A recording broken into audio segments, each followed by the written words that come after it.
السلام علیکم ورحمۃ اللہ وبرکاتہ۔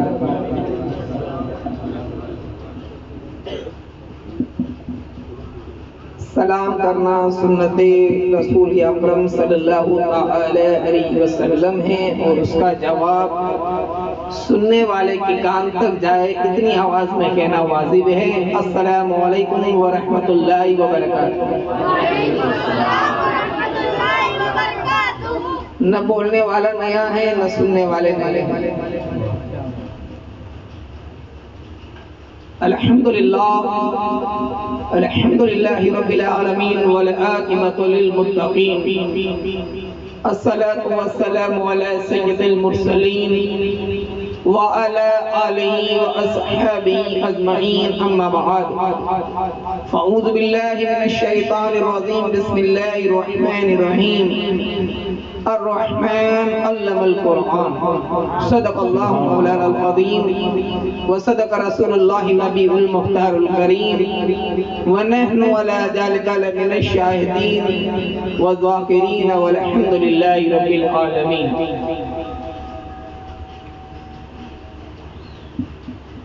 زندگی دی ہے تو جینے کا ہنر بھی دینا،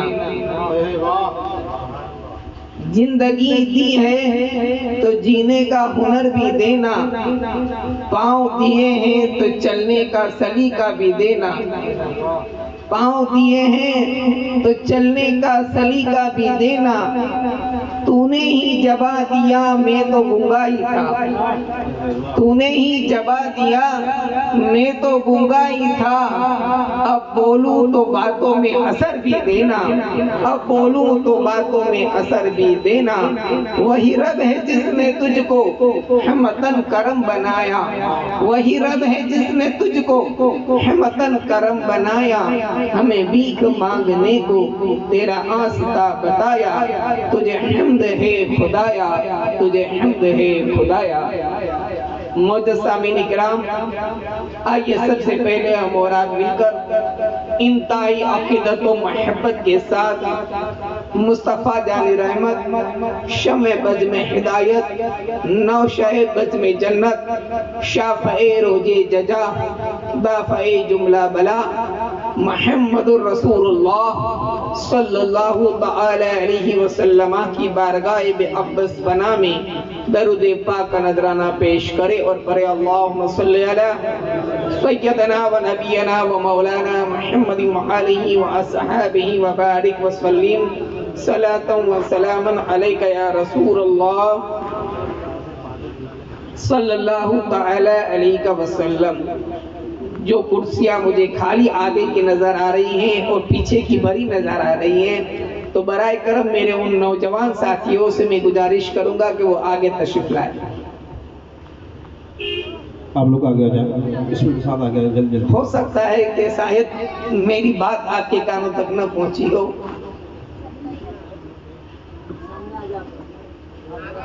اللہ کے نبی صلی اللہ تعالی علیہ وسلم ارشاد فرماتے ہیں کہ جو کوئی میرا امتی جمعے کے دن مجھ پر 100 مرتبہ درود شریف پڑھتا ہے،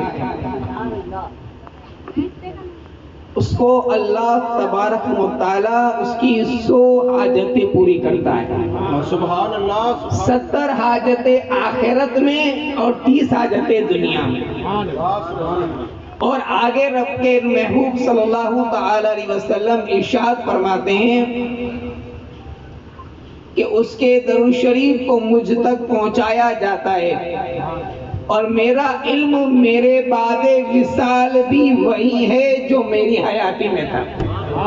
سبحان اللہ۔ آج جمعے کی رات ہے، بابرکت رات ہے، ایک مرتبہ اور جی لگا کے درود شریف پڑھ لے۔ اللہم صلی علی سیدنا و نبینا مولانا محمد وآلہ وصحبہ وبارک وسلم، صلاۃ و سلام علیک یا رسول اللہ صلی اللہ علیہ وسلم۔ الحمدللہ، اللہ کی توفیق سے، مصطفیٰ کے کرم سے، امام پاک کے صدقے سے ہم پھر اور آپ یاد شہید اعظم منانے کے لیے یہاں جمع ہوئے ہیں۔ رونق اسٹیج حضرت علامہ حافظ محمد صبیر صاحب قبلہ سلمہ اور محب گرامی عزیز القدر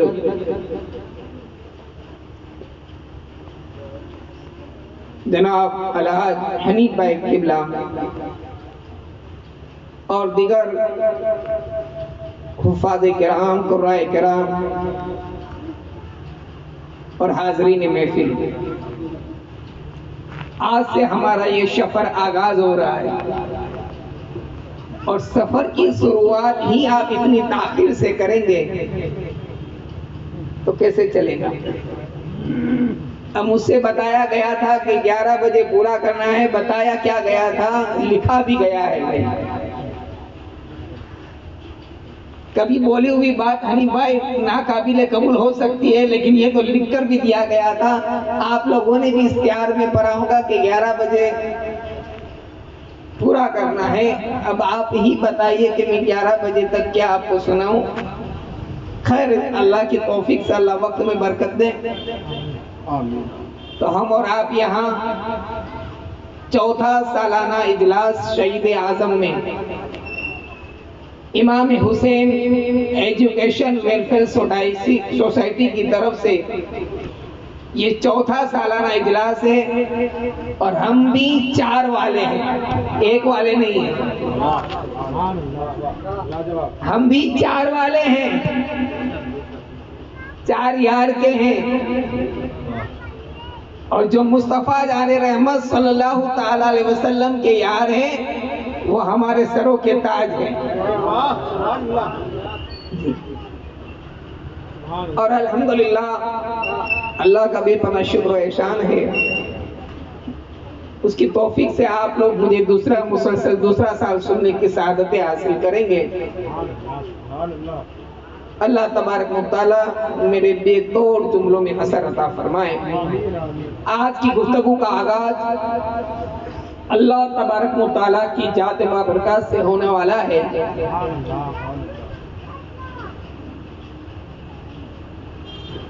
اللہ تبارک و تعالیٰ کا بندے سے رشتہ اور اس کی پہچان،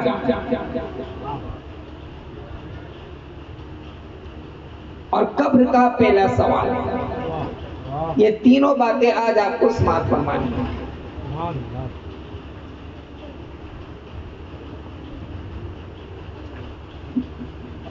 اللہ تبارک و تعالیٰ سے جو بندے کا رشتہ ہے،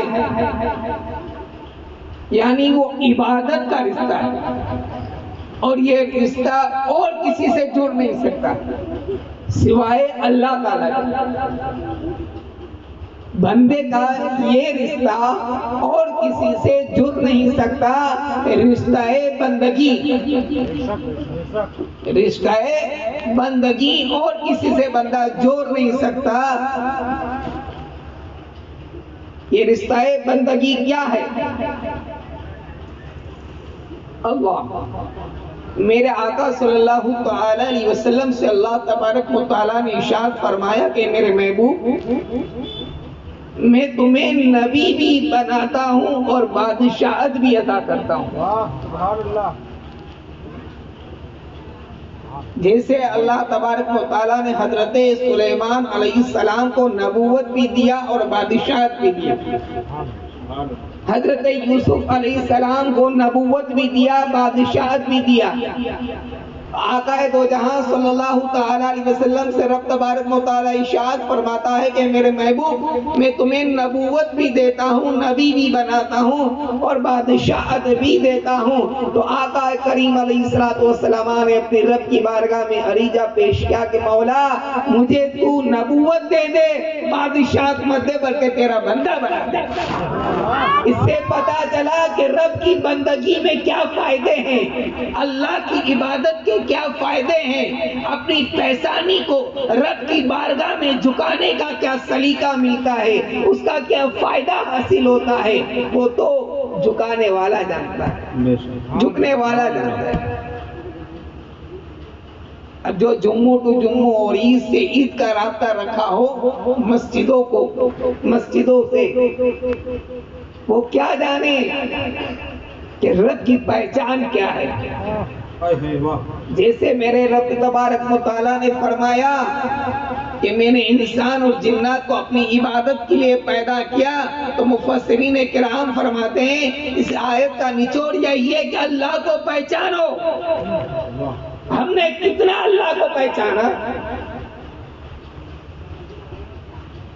اگر پہچان جاتے تو اس کا ڈر دل میں آتا، پہچان ہو جاتی ہے اس چیز کا ڈر، اس چیز کا خوف دل میں آ جاتا ہے۔ پہچان ہونے کے بعد اس کی قدر ہوتی ہے۔ جو انسان پہچانتا نہیں ہے وہ بے قدرہ ہوتا ہے۔ اللہ تبارک و تعالیٰ نے سجدوں میں کیا رکھا ہے، سجدوں کی کیا اہمیت ہے؟ صحابہ کرام فرماتے ہیں کہ اللہ کے نبی صلی اللہ علیہ وسلم کبھی کبھی 2 روز تک سجدے میں رہتے۔ اللہ کے نبی حضرت سلیمان علیہ السلام نے اپنے گھر کا یہ معمول بنایا تھا کہ کچھ وقت وہ عبادت میں رہتے تھے، کچھ وقت ان کی بیوی عبادت میں رہتی تھی، کچھ وقت ان کی اولاد عبادت میں رہتی تھی۔ اسی طرح 24 گھنٹے ان کے گھر میں اللہ کا ذکر ہوتا رہتا تھا۔ بتائیے جس گھر میں اللہ کا ذکر ہوتا ہے، جس گھر میں پیشانی سجدے میں جھکنے والی رہتی ہے، وہ گھر میں برکتیں آتی ہیں، وہ گھر جنت کا گہوارہ نظر آتا ہے۔ اور جس گھر میں میوزک ہوتا ہے، جس گھر میں ناچ گانا ہوتا ہے، جس گھر میں خرافات ہوتے ہیں، وہ گھر محفوظ نہیں رہتا ہے بلکہ بلا اسے آفتوں سے مصیبتوں سے گھیرا ہوا نظر آتا ہے۔ حضرات گرامی، ہمیں اپنے رب کی پہچان کرنا ضروری ہے۔ بزرگان دین کو ہم دیکھیں کہ اللہ تبارک و تعالیٰ کی پہچان کس طرح انہوں نے کی۔ حضرت رابعہ بصریہ رضی اللہ تعالی عنہا ولیہ کاملہ، آپ کو مزہ تو آ رہی ہے سننے میں؟ بولنے والا وہی ہے، سننے والے وہی ہیں۔ میں نے وہی بولا تھا، صرف چینج ہے تو اسٹیج کا رخ چینج ہے۔ رابعہ بصریہ اپنے گھر سے نکلی، ایک ہاتھ میں پانی تھا، ایک ہاتھ میں آگ تھی۔ راستے میں کوئی ملا، کہاں رابعہ کہاں جا رہی ہو؟ تو کہا جنت کو جلانے اور دوزخ کو بجھانے جا رہی ہے۔ اللہ اللہ۔ کہا کیا؟ کہ یہ جو پانی میرے ہاتھ میں ہے وہ پانی سے دوزخ کو بجھا دوں گی، اور جو آگ ہے ہاتھ میں اس سے جنت کو جلا دوں گی۔ اس سے کیا حاصل ہوگا رابعہ تجھے؟ الٹا کام، جنت کو آگ سے جلانے کا بول رہی ہے، دوزخ کو پانی سے بجھانے کا بول رہی ہے۔ کہاں؟ وہ اس لیے کہ جو بندہ جنت کی لالچ میں عبادت کرے اس کو جنت کو جلا کر بتا دیتی ہوں، اور جو جہنم کے ڈر سے عبادت کرے تو جہنم کو بجھا دیتی ہوں۔ نہ جنت کے لالچ میں عبادت کرو، نہ جہنم کے خوف سے عبادت کرو، بلکہ اللہ کی بارگاہ میں اگر سجدہ کرنا ہے تو رب کی ربوبیت کی شان کو دیکھتے ہوئے اللہ تبارک و تعالیٰ کی ربوبیت کے لیے سجدہ کرو۔ اے واہ، سبحان اللہ۔ نعرہ تکبیر، نعرہ رسالت، مسلک اعلی حضرت، ذکر شہدائے کربلا، نعرہ تکبیر، نعرہ رسالت۔ عبادت کیا ہے؟ بندگی خدا کیا ہے؟ اس کو سمجھیے۔ ہمارے اسلاف کی زندگی کو آپ دیکھیں، صحابہ کرام کی زندگی کو دیکھیں، خلفائے راشدین کی زندگی کو دیکھیں، اہل بیت پاک کی زندگی کو دیکھیں، اور جن کا جشن منانے ہم بیٹھے ہیں ان کی زندگی پاک کو دیکھیں۔ امام حسین نے سب کچھ لٹانے کے بعد بھی بتا دیا کہ اللہ کی بندگی کسے کہتے ہیں۔ سجدے میں سر دے کر میرے حسین نے بتایا کہ بندگی کس کا نام ہے، عبادت کس کا نام ہے، سجدہ کس کو کہتے ہیں۔ اسی لیے تو شاعر نے کہا کہ ایک سجدہ جسے تو گرا سمجھتا ہے 1000 سجدے سے آدمی کو دیتا ہے نجات۔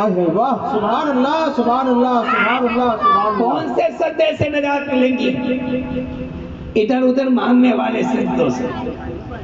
جو پیشانی رب کی بارگاہ میں جھک جائے وہ کسی کے سامنے جھکتی نہیں ہے، ہر ایک کو اپنے سامنے جھکاتی ہے۔ لیکن ہم نے تو اپنے دل سے ڈر نکال دیا ہے کہ جمعے سے جمعہ جائیں گے، عید ٹو عید جائیں گے، بخشش ہو جائیں گے۔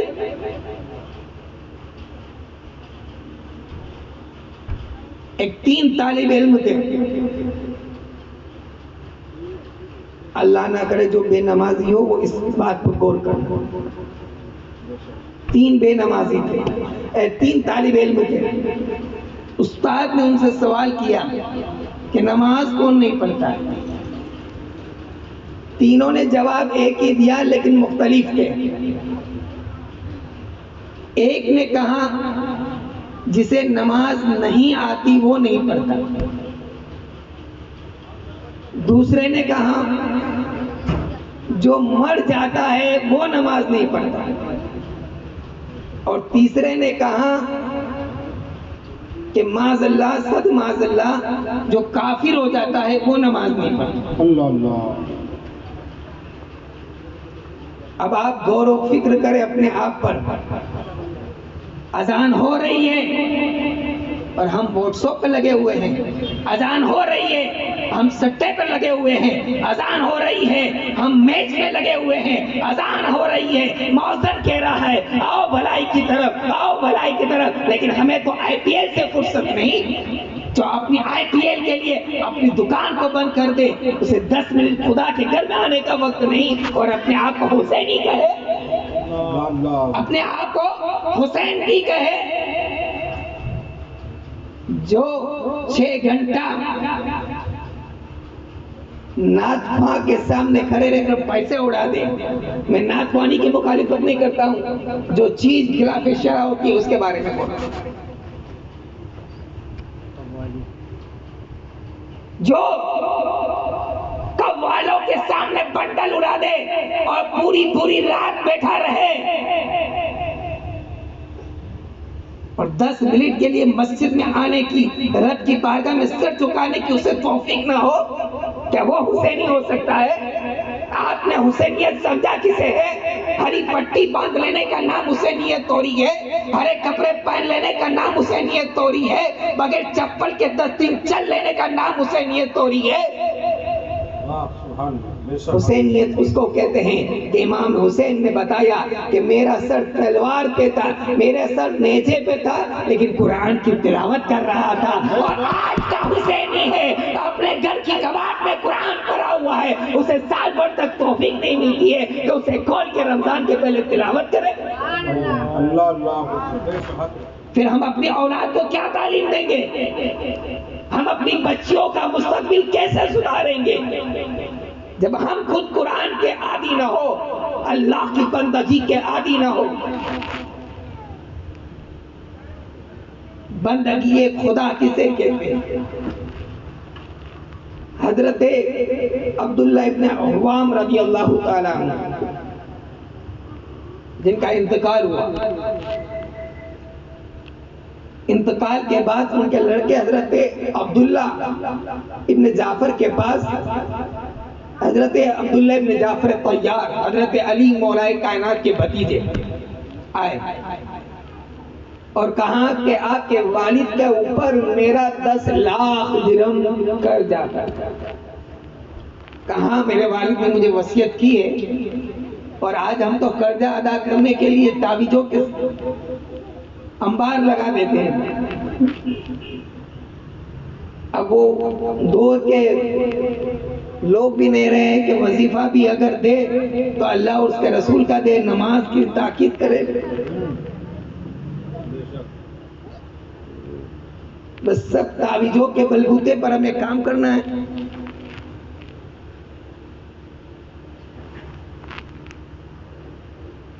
تو انہوں نے کہا میرے والد نے مجھ سے کہا تھا، لیکن میں بھی کوئی سبب دیکھ رہا ہوں، اگر کوئی سبیل بن جائے گی، کوئی راستہ بن جائے گا تو انشاءاللہ میں آپ کا قرض ادا کر دوں گا۔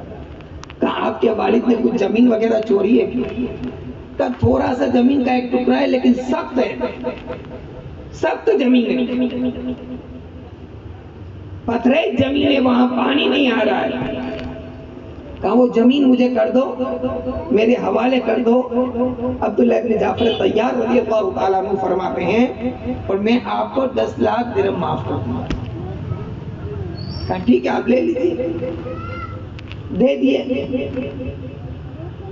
اب سنیے اللہ کی بندگی کسے کہتے ہیں، سجدوں سے کیا ملتا ہے۔ جب بھی مصیبت آئے نا، کسی کے پاس اپنے دکھڑا سنانے مت جاؤ مسلمان، کوئی دے دے کہ کتنا دیں گا، اور دیں گا تو بھی سنائیں گا، کبھی نہ کبھی احسان جتائیں گا، لیکن میرا رب جب دے گا نا تو خوش ہو کر دے گا، اور اتنا دے گا کہ جس کا تصور بھی نہیں ہوگا۔ اور بندے کے پاس مانگو تو اسے برا لگتا ہے، اور میرے رب کی ذات وہ ہے کہ اس کی بارگاہ میں نہیں مانگتے تو برا لگتا ہے، واہ سبحان اللہ سبحان اللہ، تو ناراض ہوتا ہے۔ سخت زمین پر حضرت عبداللہ ابن جعفر طیار رضی اللہ تعالیٰ عنہ نے مصلی بچھایا اور سجدے میں گئے، نماز پڑھی اور کہا مولا جو بھی واردات ہوئی ہو، جو بھی معاملہ ہو، تو اپنے کرم سے اس زمین کو ہری بھری کر دے۔ سبحان اللہ۔ اور اس وقت تک سجدے میں رہے۔ صحابہ کرام گواہ ہے کہ آپ کے آنکھوں سے آنسو کے قطرے نکل رہے ہیں۔ ایک آنسو کبھی رب کی بارگاہ میں گرا کر دیکھنا، قسم اللہ میرا رب نہ سنے تو کہنا، دل سے ایک آنسو نکلنا چاہیے۔ رب کی بارگاہ میں دل سے مانگ کر تو دیکھیے۔ آنسو سے آپ کی داڑھی مبارک تر تھی، اور جب جیسے ہی مصلی اٹھایا کیا دیکھتے کہ وہ پانی کا چشمہ جاری ہوا، پانی کا چشمہ جاری ہوا، درخت لگنے لگے، پھل آنے لگے۔ پتا کیا چلا کہ سجدے میں وہ طاقت ہے، بندگی میں وہ طاقت ہے کہ اللہ تبارک و تعالی سخت زمین کو بھی نرم کر سکتا ہے۔ اگر مسلمان مسجدوں کو آباد کر لے، سخت سے سخت حکومت آ جائے، سخت سے سخت حاکم آ جائے، مسلمانوں کا کچھ نہیں بگاڑ سکتا۔ سبحان اللہ، نعرہ تکبیر، نعرہ رسالت، مسلک اعلی حضرت، زندہ باد زندہ باد۔ مسلمانوں کا کچھ نہیں بگاڑ سکتی، شرط یہ ہے کہ اپنے اندر رب کی بندگی کا ایک سلیقہ پیدا کرو، رب کی بندگی کا طریقہ پیدا کرو۔ جو مسجد جمعے میں آباد کرتے ہو اسے پنجگانہ آباد کر کے دیکھو، رب تبارک و تعالیٰ کیسے نوازتا ہے۔ پہلے کے مسلمان ہمارے اسلاف اللہ پر توکل رکھنے والے تھے۔ میدان بدر کو آپ دیکھ لیں، صرف 313، کوئی ساز و سامان نہیں، لڑنے کے کوئی ہتھیار نہیں، مختصر وہاں 1000 کا لشکر اور تمام ساز و سامان کے ساتھ تیاری ہو گیا سب۔ ابو جہل نے جب اپنا سفیر وہاں بھیجا اور جب وہ واپس آیا، اس نے جو ماجرا بتایا، ابو جہل نے کہا کہ ان سے کیا لڑنا، صبح جاتے ہیں اپنی سواریوں کے پیچھے ان کو باندھتے ہیں اور مکہ لے کے چلے جاتے ہیں۔ تو سفیر نے کہا کہ بھلے ان کے پاس تلواریں نہ ہو، بھلے ان کے پاس کھانے کے اشیاء نہ ہو، کوئی کھانے کے سامان نہ ہو، لیکن ان کی طاقت کو کمزور مت سمجھنا، کیونکہ ان کے پیچھے رب پر بڑا توکل والی زندگی ہے اور مصطفیٰ کی محبت ہے۔ یہ دونوں چیزیں ہمارے تمام مال پر، تمام ہتھیار پر، تمام جانوروں پر بھاری نہ لگائے، تمام ہتھیار پر، تمام چیزوں پر بھاری نظر آ رہی ہے۔ میرے عزیزوں اور دوستوں، یہ ہے اللہ کی بندگی کا انعام۔ حضرت بایزید بسطامی رضی اللہ تعالیٰ عنہ، نام سنا ہے آپ نے؟ بولیے نا کچھ۔ میں کب سے آپ سے کچھ نہیں بول رہا ہوں تو اس کا مطلب یہ نہیں کہ آپ ایک دم خاموشی سے اور سیریس موڈ پہ ہی سنیں گے، سائلنٹ پہ۔ آپ اپنے آپ کو سائلنٹ نہ کیجئے، موبائل کو سائلنٹ کیجئے اسے۔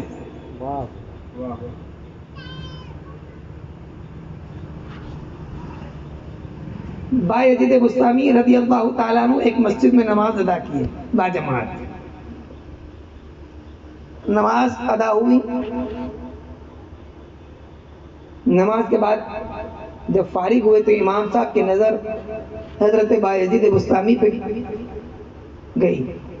پہچان گئے, ملاقات کے لیے قریب آئے. دعا سلام ہو. کہا بایزید بسطامی کہاں؟ کہا آپ کی شہرت تو بہت سنی ہے. کہا الحمدللہ اللہ نے بخشی, اس کی عطا ہے. کہا آپ کچھ کرتے نہیں ہیں تو کھاتے کیا ہیں؟ اور یہ مسئلہ آج ہمارے اندر بھی ہے کہ ہم کیا کرتے ہیں وہ نہیں دیکھنا ہے, وہ کیا کرتا ہے. حافظ صاحب کی تنخواہ تو 8,000 ہے, گاڑی کیسے لیا؟ ان کی تنخواہ تو 20,000 ہے, مثال دے رہا ہوں. انہوں نے یہ کیوں خریدا, کیسے خریدا, کہاں سے آیا, یہ کیا کھا رہا ہے, یہ کیا پی رہا ہے, یہ کیسے جی رہا ہے, بس اسی کی فکر میں ہم لگے ہوئے. ہم کیا کر رہے ہیں, ہم کیا کھا رہے ہیں, حلال ہے کہ حرام ہے, وہ دیکھو. سیل میں دیکھو, اس کو دیکھتے کہ وہ کیا کر رہا ہے. ادھر گیا تو کیوں گیا, اس نے ایسا کیا, اس نے اتنا کمایا. ارے اس کی فکر چھوڑو, اپنی فکر میں لگو. تو بایزید بسطامی کا پہلا جواب سنیے. جیسے انہوں نے کہا کہ حضرت آپ کچھ کام تو کرتے نہیں تو کھاتے کیا ہے, تو انہوں نے کہا امام صاحب رکیے, پہلے مجھے نماز دہرانے دیجیے. کیا کہا؟ ہاں. کہا کیوں؟ کیا میرے پیچھے نماز نہیں ہوتی؟ کہا میری نہیں ہوئی. بایزید بسطامی نے کہا میری نماز آپ کے پیچھے جو میں نے ادا کی ہے وہ نہیں ہوئی ہے. کہا کیا بات کر رہے؟ کہا پہلے نماز پڑھنے دو, اس کے بعد آگے گفتگو. حضرت بایزید بسطامی رضی اللہ تعالیٰ عنہ نے اپنی نماز کو دہرایا اور پھر آگے کہا کہ وہ امام کے پیچھے کیسے نماز ہو سکتی ہے جو سجدہ تو رب کی بارگاہ میں کر رہا ہے, اور اس کو اتنا ہی نہیں پتا, اس کو رب کی اتنی پہچان بھی نہیں ہے کہ جو رب ہمیں زندگی دی ہے وہی رب ہمیں کھلا رہا ہوگا. جو رب نے ہمیں زندگی دی ہے وہ رب ہی ہمیں کھلا رہا ہوگا. تو ہمیں بھی اپنی سوچ و فکر کو ایسی بنانی ہے کہ فلاں آدمی کیا کر رہا ہے, وہ کیسے جی رہا ہے, اس نے یہ کیسے لیا, تو اس نے یہ کیا کیا. ارے ہم کیا کر رہے ہیں, ہم کیا کھا رہے ہیں, ہم کیسے زندگی گزار رہے ہیں, ہم اللہ کی بندگی کیسے کر رہے ہیں, وہ ہمیں دیکھنا ہے. اس پہ ہماری نظر جانی چاہیے. اوروں کی فکر کو چھوڑ دے, اس سے کچھ حاصل ہونے والا نہیں. رب کی بندگی کسے کہتے ہیں یہ ہمارے اسلاف نے بتایا, ہمارے بزرگوں نے بتایا. آج تو ہم ادھر ادھر مانگتے اور پھرتے نظر آتے, اور جہاں مانگنا ہے وہاں مانگ نہیں رہے. مولا کائنات شیر خدا علی مرتضیٰ رضی اللہ تعالیٰ عنہ ایک مرتبہ حرم شریف میں تھے, خانہ کعبہ میں, اور کوئی سائی خانہ کعبہ میں بھیک مانگ رہا تھا. آج ہم بھی اکثر دیکھتے ہیں مسجدوں میں مانگتے ہوئے. وہ بھیک مانگ رہا تھا, مولا علی نے اسے کوڑا مارا اور کہا اللہ کے گھر میں مخلوق سے مانگ رہا, اللہ کے گھر میں مخلوق سے مانگ رہا. حضرت عمر کی اولاد میں سے ایک شخص تھے, حرم شریف میں تھے. ایک بادشاہ وقت زمانے کا بادشاہ آیا. سنیے مانگنے والوں, ہم جب رب کی بارگاہ سے ہمارا رشتہ ٹوٹ جاتا ہے, میں نے ابتدا میں کہا نا کہ جب بندہ پہچانتا نہیں ہے تو اس کی قدر نہیں کرتا ہے, اور ہم نے رب کو پہچانا نہیں ہے اس لیے اس کی قدر نہیں ہے.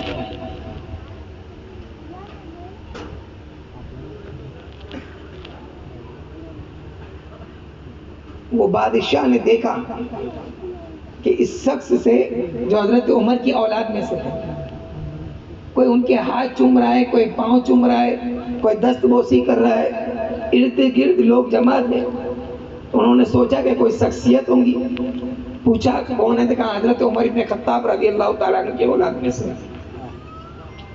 ان کے پاس گئے، بادشاہ تھا اس وقت، اور کہا کہ آپ کی کوئی حاجت ہو تو بتائیے، کوئی ضرورت ہو تو بتائیے، میں پوری کرتا ہوں. اگر ہمارے پاس کوئی آ گیا تو لسٹ بتلا دیں گے.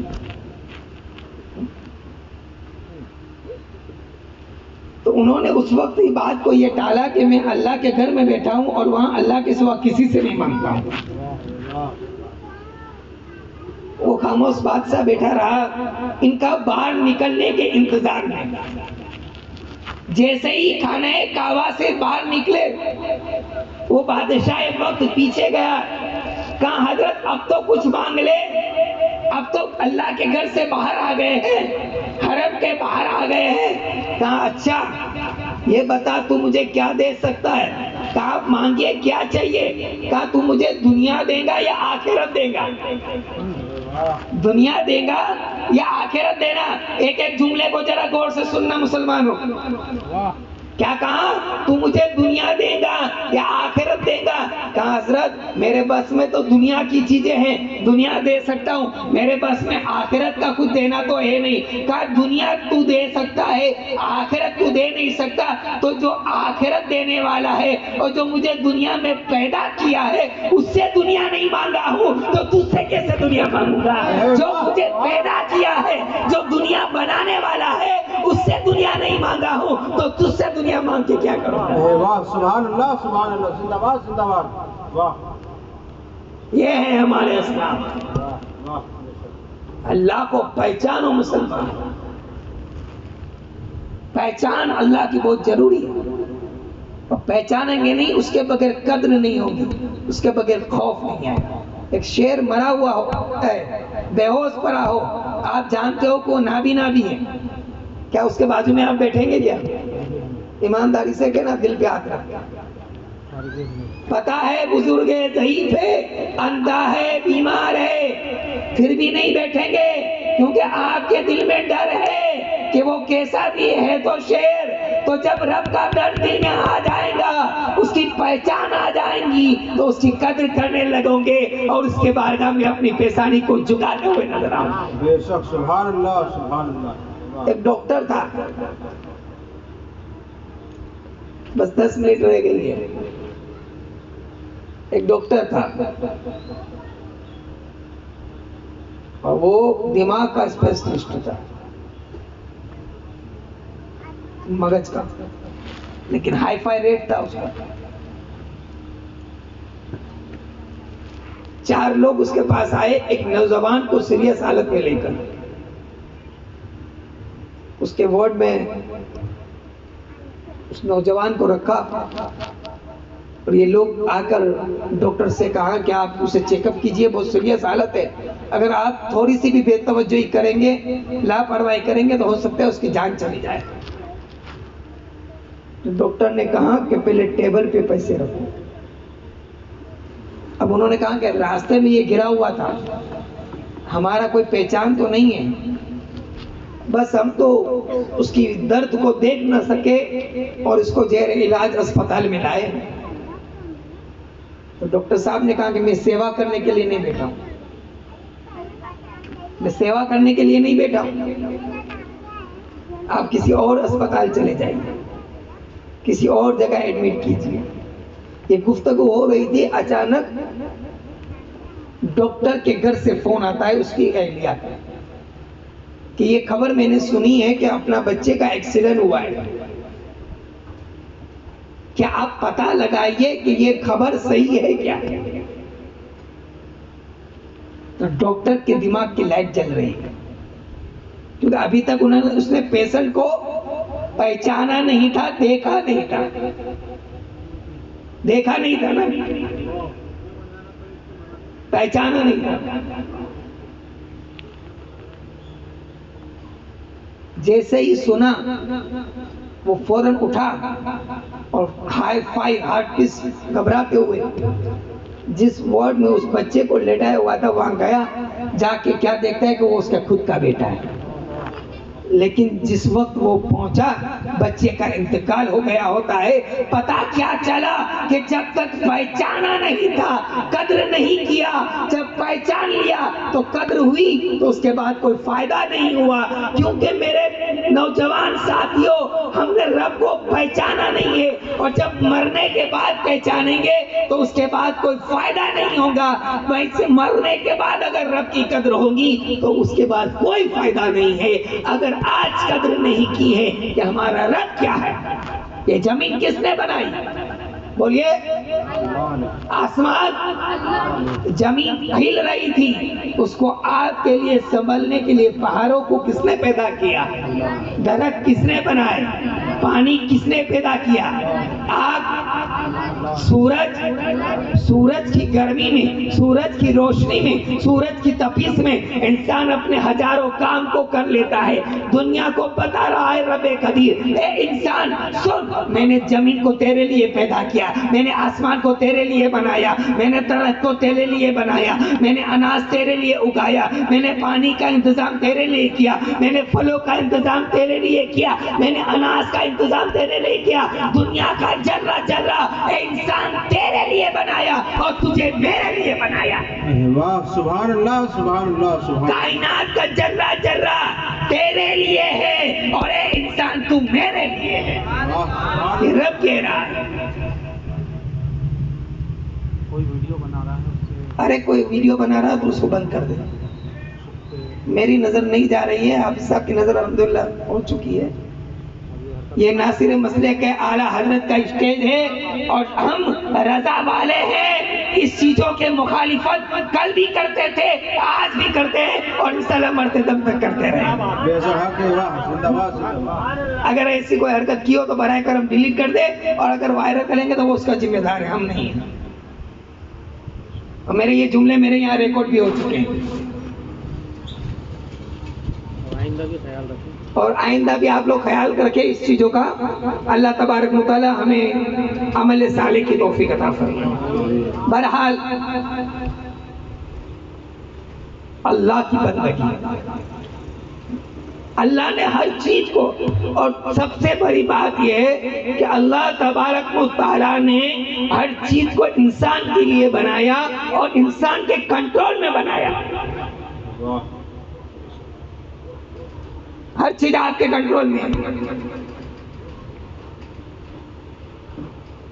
میرے عزیزوں اور دوستوں، تو ہمیں بھی چاہیے کہ اس رب کی بندگی کریں، اس کی بارگاہ میں سجدہ ریز ہو جائے،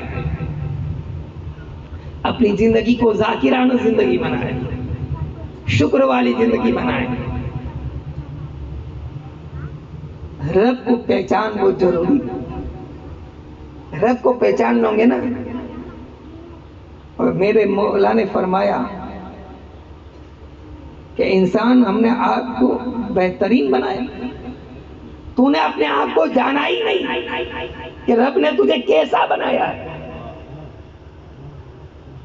خلقنا الانسان فی احسن تقویم، سورہ رحمان میں فرمایا کہ ہم نے بہتر بنایا تمہیں، اور تو ہے کہ اپنی صورت کو بدصورت بنا رہا ہے.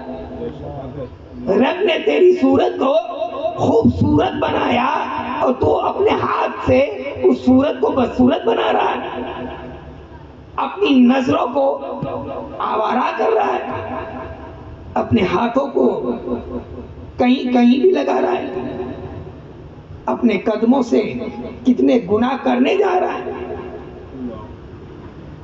وہ رب نے تو تجھے خوبصورت بنایا. وہ رب خود فرما رہا ہے. انسان کی تعریف کرو، رب کی بندگی کرو. اگر تم دنیا اور آخرت میں کچھ کامیابی حاصل کرنا چاہتے ہو مسلمان، اپنے رب کی پہچان بہت ضروری ہے. جو رب کو پہچان لیتا ہے، جو سجدوں میں اپنی زندگی کو گزار لیتا ہے، اللہ تبارک و تعالیٰ اسے ولایت کا منصب عطا فرماتا ہے، اپنے قرب خاص عطا فرماتا ہے.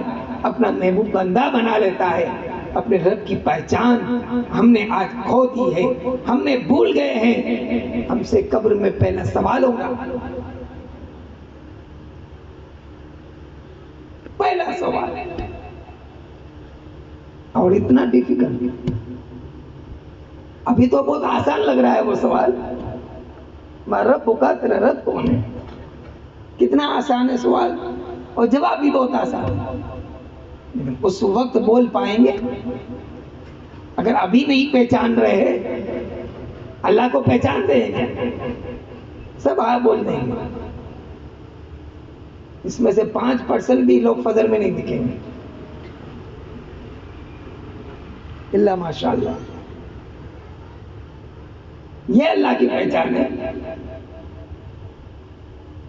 جھوٹ بول رہا ہے مسلمان، غیبت کر رہا ہے مسلمان، IPL کھیل رہا ہے مسلمان، شراب مسلمان پیے، غیبت مسلمان کرے، چغلی مسلمان کرے، جھوٹ مسلمان کرے، ناحق کسی کا حق مسلمان مارے، یہ تمام کام مسلمان کے ہیں، معاذ اللہ رب العالمین۔ اگر مسلمان اللہ کو پہچان لیتا تو یہ کام ہرگز نہ کرتا۔ جس کی پہچان ہمارے اور آپ کے لیے دنیا اور آخرت کا ذریعہ نجات ہے، اس کو چھوڑ کے ہم انسٹاگرام پہ فالوورز تلاش کر رہے ہیں، بے شک حق ہے کہ وہاں پہچان بنے ہماری۔ اور ہم نے بچوں نے ہم نے اپنی بچیوں کو بھی اتنی آزادی دے دی کہ تم بھی اپنی انسٹاگرام پہ ID بناؤ اور اپنے فالوورز بناؤ، اور پھر کوئی نہ زیبا معاملہ ہو جائے تو شکایتیں آتی ہے تو علماء کچھ کرتے نہیں، سنی علماء کچھ کرتے نہیں۔ تم نے کیا پہچان اپنے بچوں کو رب کی بتائی؟ کیا تمہارے گھر میں قرآن کی تلاوت ہو رہی؟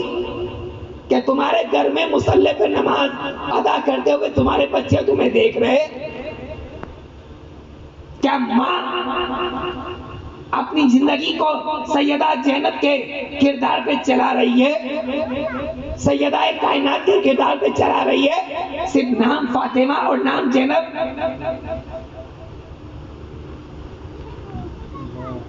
یہ حال، اور پھر ہم کہے کہ ہماری کوئی سنتا نہیں ہے، ہم پر ہی تکلیفیں آ گئی ہے، حکومت کے طرف سے ہم پر ہی تکلیف ہے، اس کی طرف سے ہم پر تکلیف ہے، تو تکلیفیں آتی نہیں ہے، تکلیفوں کو ہم دعوت دے رہے ہیں۔ ہم اپنے کردار سے، ہم اپنے کیریکٹر سے، ہم اپنے لباس سے، ہم اپنے رہنے سے، ہم اپنے سہنے سے، ہم اپنے چہرے سے، ہم اپنے کھانے سے، ہم اپنے پینے سے، ہم اپنی رب کی بندگی سے اپنے آپ کو بتا دیں کہ ہم اللہ کے بندے ہیں، مصطفیٰ کی امتی ہیں۔ واہ سبحان اللہ سبحان اپنی اللہ۔ پہچان بتاؤ مسلمانوں۔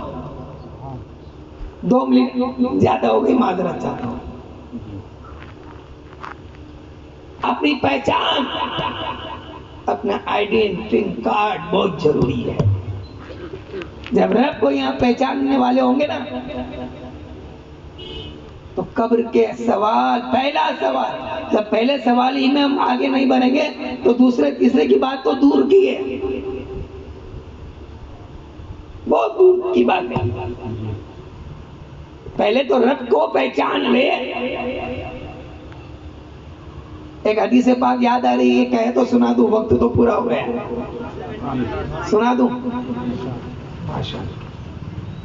ایک مرتبہ اللہ کے نبی صلی اللہ تعالی علیہ وسلم صحابہ کے مجمع میں تھے، اور اس مجمع میں خلیفہ دوم حضرت عمر فاروق اعظم رضی اللہ تبارک و تعالی عنہ بھی تھے۔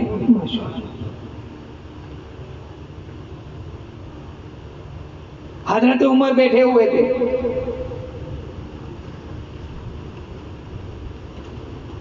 اور صحابہ بھی تھے۔ رسول اللہ صلی اللہ تعالی علیہ وسلم نے فرمایا کہ منکر نکیر جب قبر میں سوال کرنے آئیں گے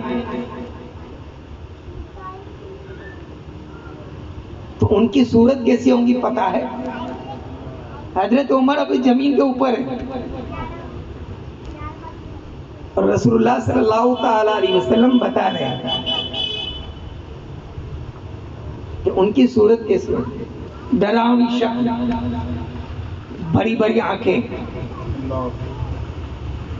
اور بال ایسے ہوں گے جیسے پانی کی ندی میں وہ بہہ رہے ہو، پورا جسم ان کے بالوں سے ڈھکا ہوا ہوگا۔ اب ایسی صورت میں کوئی آپ کے پاس آئے تو سوال بھی بھول جائیں گے اور جواب بھی بھول جائیں گے۔ اللہ اکبر، ذرا یاد کرو مسلمانوں، اللہ کو پہچاننا ہم بھول گئے۔ اگر یہاں پہچان لیں گے رب کو تو وہاں فرشتے کے سوال کا جواب دے سکیں گے۔ یہ صورت میں منکرین آئیں گے۔ تو حضرت عمر رضی اللہ تعالیٰ عنہ فرماتے ہیں کہ یا رسول اللہ صلی اللہ علیہ وسلم، میں اس وقت ایسی حالت میں ہوں گا جو ابھی ہوں۔ میرے آقا نے فرمایا ہاں عمر۔ پھر حضرت عمر نے کہا یا رسول اللہ، میرا دماغ کا تمہارا دماغ بھی وہی حالت میں رہے گا۔ تو پھر حضرت عمر نے کہا یا رسول اللہ علیہ وسلم، پھر تو عمر جواب دے دے گا، پھر تو عمر جواب دے دے گا، کیونکہ عمر نے رب کو پہچانا ہے۔ عمر نے اپنی زندگی میں رب کو پہچانا ہے۔ اب آگے نبی کونین صلی اللہ تعالیٰ علیہ وسلم ارشاد فرماتے ہیں کہ عمر سنو، ایک مرتبہ حضرت جبرائیل علیہ السلام میرے پاس آئے تھے اور تمہارے تعلق سے کہا کہ جب عمر سے قبر میں فرشتے سوال کریں گے کہ تمہارا رب کون ہے، تو عمر الٹا سوال کرے گا، اے فرشتوں، میرا رب تو اللہ ہے، بتاؤ تمہارا رب کون ہے۔ اور جب فرشتے سوال کریں گے عمر تمہارا دین کیا ہے، تو میں کہوں گا میرا دین تو اسلام ہے، اے فرشتوں بتاؤ تمہارا دین کیا ہے۔ اور عمر سے جب تیسرا سوال ہوگا تو عمر کہے گا کہ میرے آقا تو مصطفیٰ ہیں، بتاؤ تمہارے آقا کون ہے۔ تو عمر کے سوال سے فرشتے لاجواب ہو جائیں گے، فرشتے لاجواب ہو جائیں گے۔ تو میرے دوستو، عمر نے دنیا میں رب کو پہچانا، تو جو دنیا میں رب کو پہچان لیتا ہے اس کو فرشتوں کے جواب میں لاجواب کرتا ہے۔ شرط یہ ہے کہ دنیا میں رب کو پہچانو، اور اس کا سب سے مین ہتھیار مسجد ہے۔ مسجدوں کو بڑی بڑی گلیوں سے آباد مت کرو، موٹے موٹے گلیچوں سے آباد نہ کرو، بلکہ مسجدوں کو اپنی سجدوں سے آباد کرو۔ مولانا روم فرماتے ہیں، باتیں بہت یاد آ رہی ہے، وقت بہت کم ہو چکا ہے، زیادہ ہو چکا ہے۔ مولانا روم فرماتے ہیں کہ جو مالدار، آج اکثر آپ نے دیکھا ہوگا، کیا ہونا مسجد میں گلیچے ہونا لے جاؤ، کیا ہونا گھڑی ہونا الیکٹرک لے جاؤ، اور خود کبھی مسجد میں نظر نہیں آئے گا۔ تو مولانا روم کی حکایت کو سنیے آپ۔ مولانا روم فرماتے ہیں کہ جو شہرت والا ہو، دنیا کی مال والا ہو، دنیا کی عزت ہو، لیکن بندگی مولا سے دور ہو، تو اسے یہ جان لینا چاہیے کہ اللہ تبارک و تعالیٰ نے کہا، اسے کہتا ہے کہ میرے بندے، میں تجھے عزت دیا، شہرت دیا، رتبہ دیا، عہدہ دیا، مال دیا، سب کچھ دیا، اور مجھ سے دور کر دیا، مجھ سے دور کر دیا۔ وہ اپنے آپ کو اوپر فخر محسوس نہ کرے کہ اللہ نے سب کچھ دیا ہے۔ اگر وہ اپنے آپ کو اللہ کی پہچان والا نہیں بناتا ہے، اپنے آپ کی پہچانی کو سجدے میں ریز کرنے والا نہیں بناتا ہے، وہ یہ سن لے، یہ سمجھ لے مولانا روم کی حکایت سے کہ اللہ تبارک و تعالیٰ نے اسے دنیا دے کر اپنے سے دور کر دیا ہے، دنیا دے کر اپنے سے دور کر دیا ہے۔ بس آخری جملوں پر میں اپنی گفتگو کو پورا کروں گا۔